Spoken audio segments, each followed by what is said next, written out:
I probably spent my whole life trying to understand what evil was and, more importantly, what might be done about it. It's a strange pursuit in some ways for an academic to undertake, because academics tend to talk about academic things. And one thing you can say about evil is that whatever it is, it's not bloody well academic. It's not an intellectual issue. It's an existential issue. And it's not a theoretical issue. It's an issue that deals with the absolute nature of reality.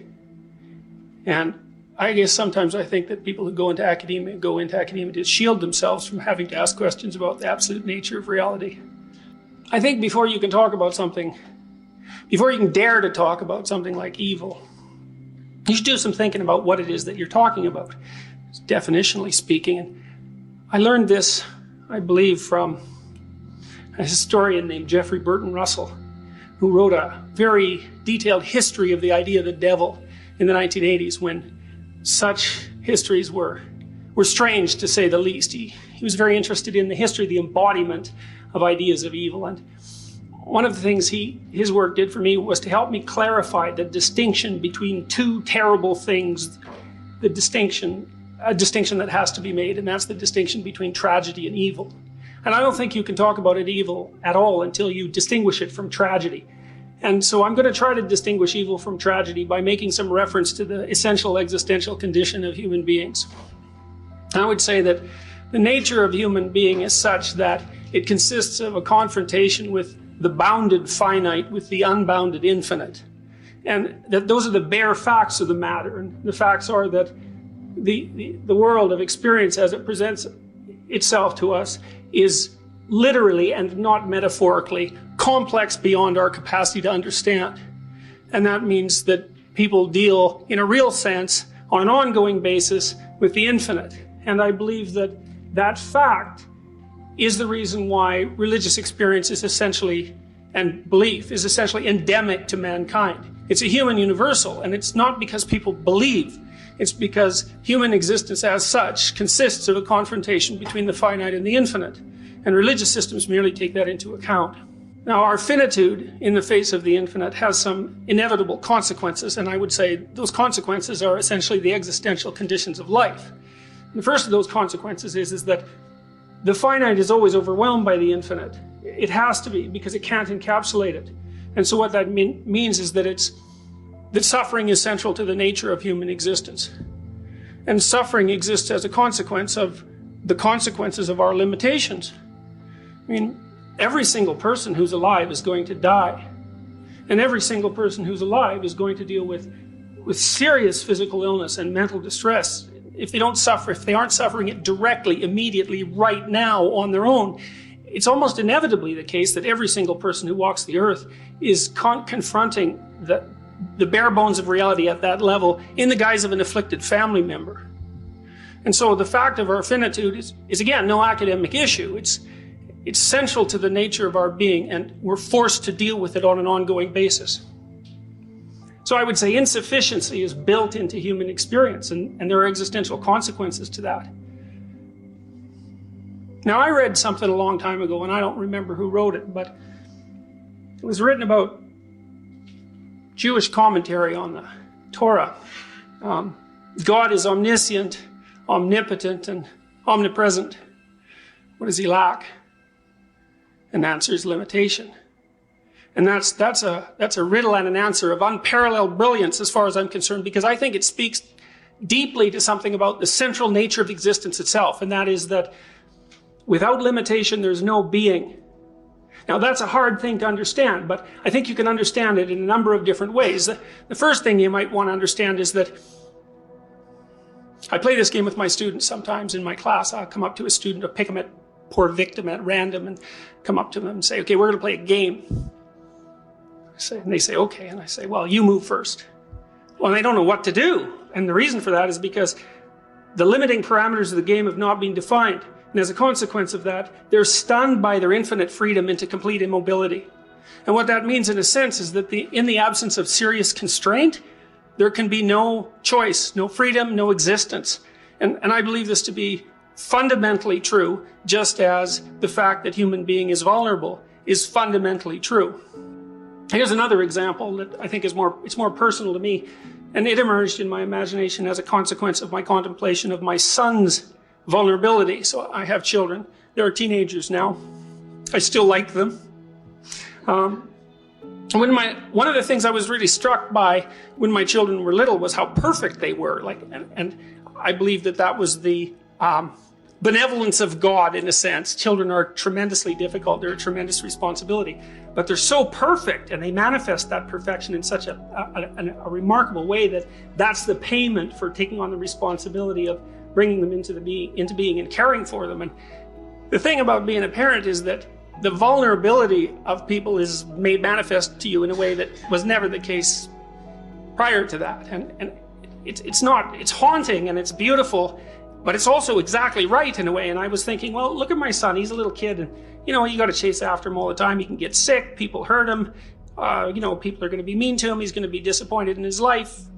He's vulnerable, and it's a constant tragic reality that he's vulnerable. And I thought, well, okay, let's say we want to do something about that. So let's say we make him so that no one can pick on him. So you could inflate him to about 20 feet high and equip him with a metallic skeleton and a cast iron exoskeleton, and you could equip him with a computerized intelligence that far supersedes his own, and you could remove his vulnerabilities one by one, hypothetically. And of course, more and more we're in a position where we could do that in reality.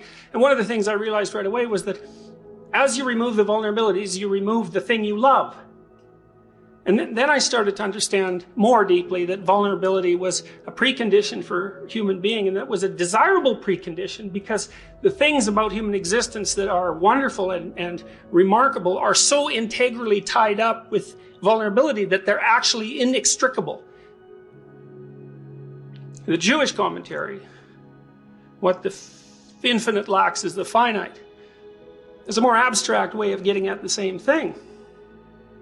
If you could do absolutely anything you wanted at any point and be anywhere you wanted and be anything you wanted, and if there was nothing that was out of your reach, there would be nothing to do, because you'd be everything at once. And when you're everything at once, which is, at least in principle, the position of God, there's no story and there's no being, and there's something about being that is a story, and without limitation there's no story. So then the question starts to become, with regards to consideration of human vulnerability, is there a way to conduct your life in such a manner that the intrinsic vulnerability that characterizes your life is rendered not only acceptable but desirable?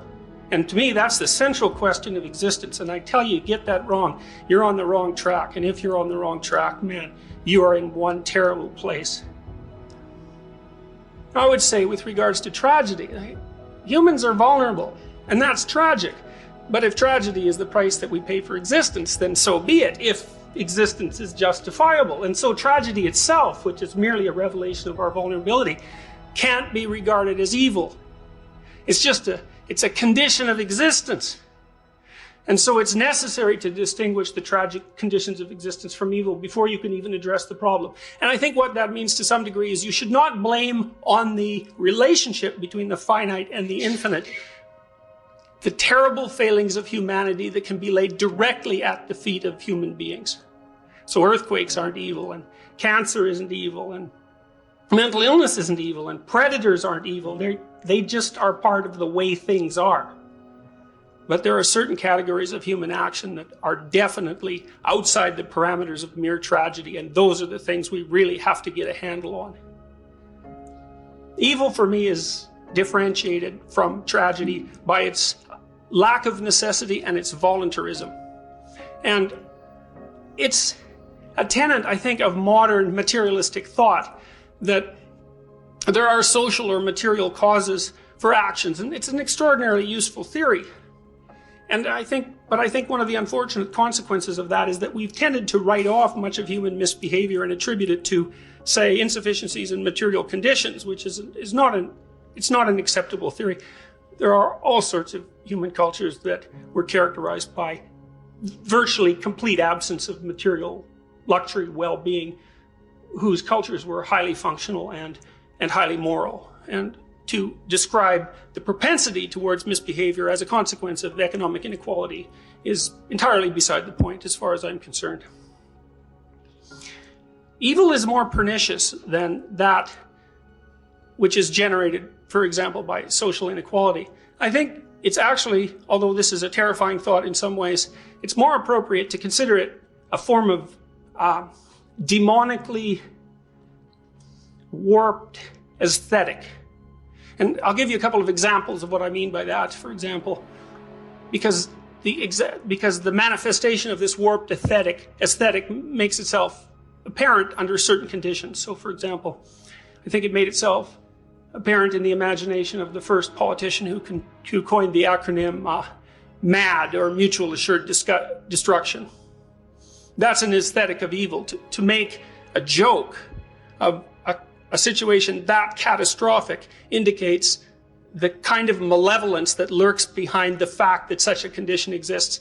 The motto on the gates of Auschwitz, I believe, in the Second World War, work will make you free. That's another manifestation of the aesthetic of evil. It's a terrible, terrible, ironic joke. And it's instructive to meditate on what sort of imagination would have the arrogance to tell such a terrible joke. The concentration camps are classic examples of evil, and I think by analyzing at least certain kinds of events that occurred within them, it's easier to get a clear idea of what evil constitutes. And one of the stories that's always haunted me, I guess, is, I believe it's another story derived from Auschwitz. The prison guards in Auschwitz would take the prisoners who were already stripped of their dignity and, to whatever degree possible, their identity and their culture and their language and their status as valuable beings, and yet that wasn't sufficient. They needed to be tortured in addition to that before they were killed. And the torture often consisted of self-evidently counterproductive work. A situation that also frequently characterized activity in the Soviet Gulag archipelago, where perhaps 60 million people met their death. A typical Auschwitz example was the requirement for prisoners to carry 100-pound sacks of wet salt from one side of the compound and then back again. Now that's evil as far as I'm concerned, and you have to think about it from an aesthetic perspective, in a sense, because it's a celebration of horror. And it's a conscious attempt to violate the conditions that make life itself tolerable. And it's aimed at dehumanization, destruction of the ideal, and at an even deeper level, revenge against the conditions of existence itself. I've tried to understand the developmental pathway that leads to acts like that. My academic research, as well as my clinical experience, has revealed to me that what appears to lie at the bottom of motivation for the excesses of behavior that characterize evil are two tightly causally related factors. One, arrogance, another, resentment. And both of those are tied up with vulnerability of human beings in the face of the infinite, but tied up with something more profound as well.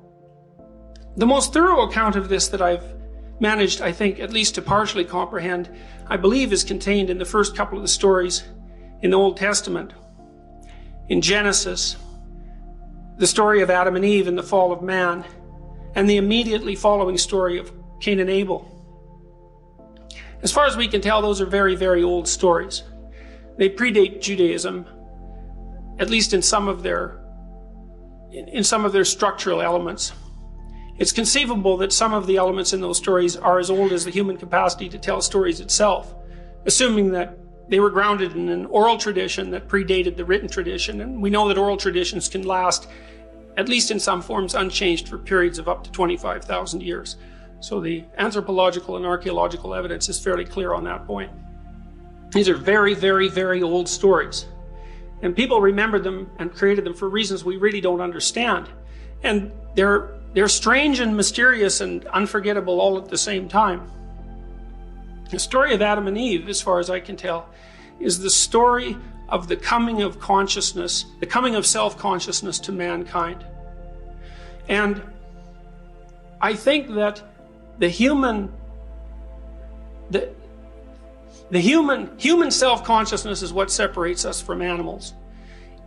in Genesis, there's an insistence that when Adam ate the apple that Eve offered to him, the scales fell from his eyes, and the first thing that he realized was that he was naked. And what that seems to me to mean is that, I think it means, first of all, that women make men self-conscious. And I think there's ample reason to presume that, and there's good evolutionary reasons for suggesting why that might be the case.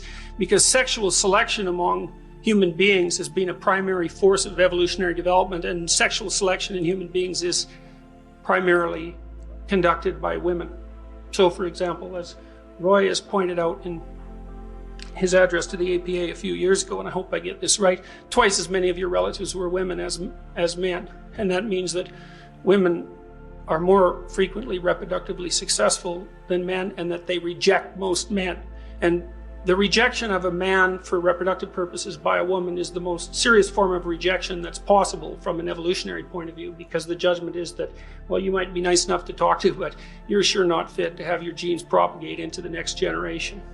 So it's no wonder that women can make men self-conscious, and I think there's some reason to presume that it's the sexual selection forces that women placed upon men that drove rapid human cortical evolution and the development of self-consciousness.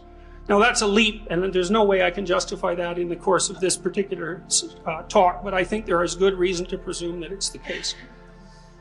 In Genesis, human beings become self-conscious, and the first thing that happens to them is that they realize they're naked, and then the next thing that happens to them is they develop the moral sense to tell the difference between good and evil. And it's a very strange thing, because in some sense, before a creature is self-conscious, there is no distinction between good and evil, because as I said before, a predator is not evil, it's just a predator. The fact of a predator, like a wolf, might be a tragedy for the rabbit, but you can't be assuming that the wolf is evil merely because it wants to eat the rabbit. But with the dawning of self-consciousness, there seems to be the emergence of a moral sense that's essentially unique to human beings. And that has something to do with our capacity to reflect upon the mechanisms of our action, and then for some reason to be able to modify those actions and to choose which ones to implement into the future. In the future, we don't understand that, and you can even deny, if you'd like, that the phenomena of free choice exists, but our culture is essentially predicated on the notion that it does exist, and in the absence of evidence that it doesn't, I'm going to take the easy way out and assume that it does. Otherwise, things fall apart, and they fall apart badly.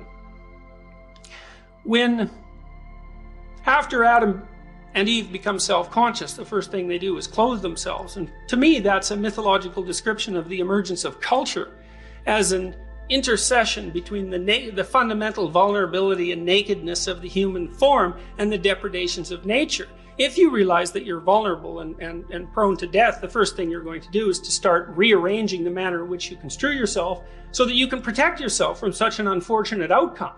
That's, I think, partly why God curses Adam with the necessity of work once God finds out that people have become self-conscious. Like, if you know that winter is lurking in the future, for example, you're going to work. And animals don't work. They're just motivated to do whatever they do. But humans work, and that means they subvert their day-to-day motivations, their immediate motivations, for the purposes of future security. And there's a real cost to that. I mean, part of the cost is separation from the pure and unadulterated flow of animal life. And I believe that people suffer from that absence of flow continually. And the advantage they gain from it is that they can plan for the future, but the disadvantage is that they're calculating and cold and separated from their own instinctual resources.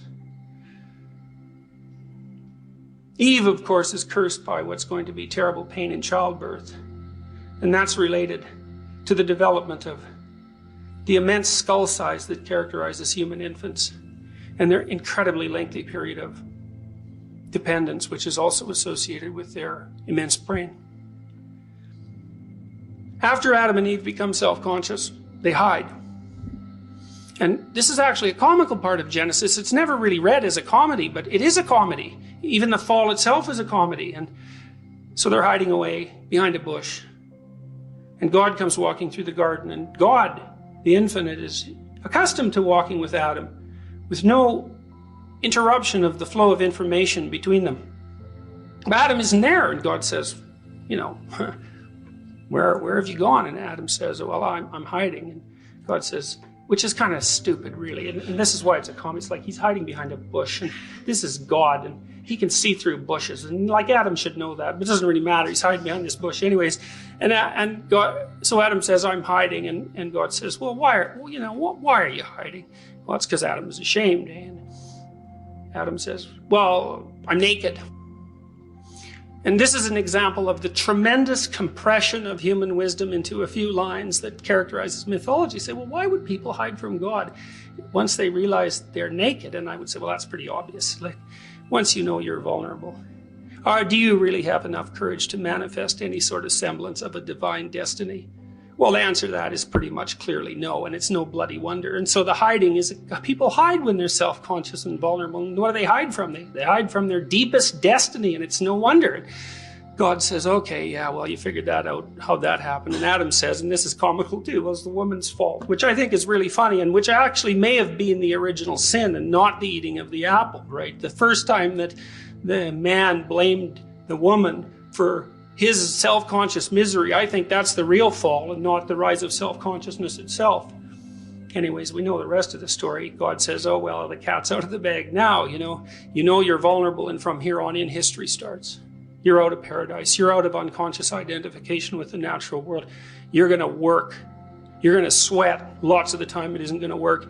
And women, they're going to be beholden to their husbands, not because that's divine fiat, but because the developmental dependency of a human infant is so extreme that women are cursed to rely on men for protection when they're at their most vulnerable. Fine. So that's self-consciousness and an explanation for why people would hide away from their destiny. But then the next story, the Cain and Abel story, really elaborates that out and describes it. And so Cain and Abel, of course, are two sons of Adam and Eve, and they're really the first people. Because, of course, Adam and Eve were made by God, so they're really not people at all, because people are born, and Cain and Abel are the first two people. And they characterize, as far as I can tell, two canonical patterns of reaction to the terrible vulnerability that's revealed as a consequence of the development of self-consciousness. Cain and Abel make sacrifices to God. Why? Human cultures make sacrifices. That's what they do. Sacrificial ritual is a human universal. Blood sacrifice is a human universal. Human sacrifice, at least in some anthropological epochs, was regarded as a human universal. Why do people make sacrifices to God? To please Him. It seems like a mystery to modern people. I ask my students, what sacrifices did you make to go to university? Well, they can answer that in 2/10 of a second. They can't party as much as they might have. They can't drink nearly as much beer as they might have liked to. More seriously, a lot of them work. A lot of them have put their families in serious financial straits to send them to university. They've given up all sorts of things in order to pursue a course of action that they believe will best ensure their harmonious relationship with the nature of reality. Everyone makes sacrifices. Okay, we can say that now because we're psychologically sophisticated and linguistically sophisticated. We know something about human psychology. But thousands and thousands of years ago, before people had this explicit psychological acumen, the best they could do is act out and tell stories about human psychology because they hadn't developed any further than that. And Cain and Abel is one of those stories. The sacrifices are burnt on an altar. Why? Well, the smoke rises. Well, so what? Well, God's up in the sky, and if the smoke rises up there and He gets a whiff of it, He can tell what the quality of the sacrifice was. And you can laugh about that, and you can think about it as primitive, but it's not primitive. It's artistic, and it's beautiful, and it's accurate. And here's why: is because before the invention of the electrical light, and maybe before the invention of fire, and the closest a human being could ever get to direct confrontation with the absolute unknown was to look up at the night sky. Because the night sky, especially when it's sprinkled with stars, confronts you directly with the fact of the infinite. And to make the presupposition that God resides in the infinite, and you're having a direct experience of the infinite at that moment, is not a primitive notion. It's a very intelligent and creative hypothesis. And so the notion that God occupies the sky, the day sky being equally as impressive as the night sky, is not a primitive hypothesis. It's a reflection of the nature of a certain kind of human experience.